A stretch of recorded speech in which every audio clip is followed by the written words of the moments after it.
इसलिए बंगाल में हमें जिस तरह की अराजक स्थिति की सामना करना पड़ रहे हैं, चाहे चुनाव हो या चुनाव ना हो। चुनाव होने की पहले बंगाल में पंचायत चुनाव हुई थी, नगर पालिका चुनाव हुई थी, हमें वोट देने का मौका नहीं मिला। नामांकन भरने भी मुश्किल होने पड़े हमें।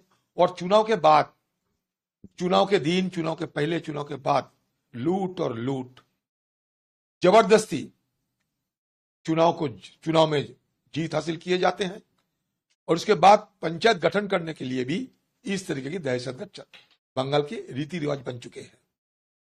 और जिस दिन ये लोकसभा चुनाव हुई थी, उस समय भी, उसके पहले भी ये जो दहशतगर्द, ये बंगाल में बिल्कुल उसी तरह ही थी।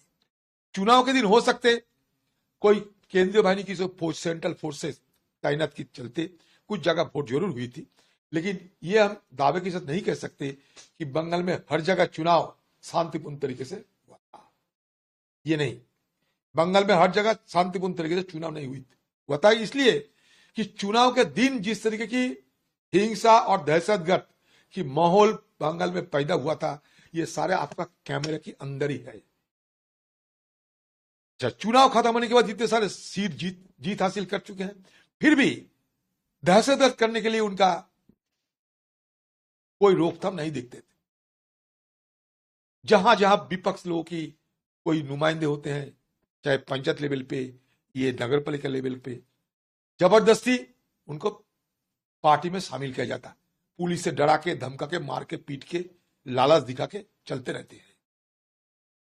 यही कोई बात अगर नहीं सुनते तो उनकी मौत की घाट उतार दिए जाते हैं। जैसे कि जलपाईगुड़ी में घटना घटी, हमारे पार्टी के वर्कर पैर में बांधकर उनको जिस तरह बेरहमी से पीटते पीटते उनको हत्या किए गए, ये सारे आपका निगाहों में आए। ये बंगाल में कोने कोने में इस तरह की दहशतगर्द की तस्वीर रोजाना हमें, आपको, सबको मिलता है। तो इस हालात में मुझे लगा कि यहां आके बड़ी बड़ी तो बात करते हैं, ममता बनर्जी की दिल्ली आते ही सद्दी बन जाते हैं और बंगाल जाते आम लोगों की ऊपर दहशतगर्द करना शुरू कर देते हैं।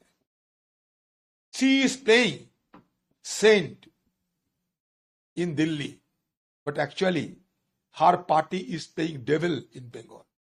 जब दिल्ली आती है ममता बनर्जी स्वाधी बन जाती है, कलकत्ता उतरते ही बस उनका अपना रूप निकल जाते हैं।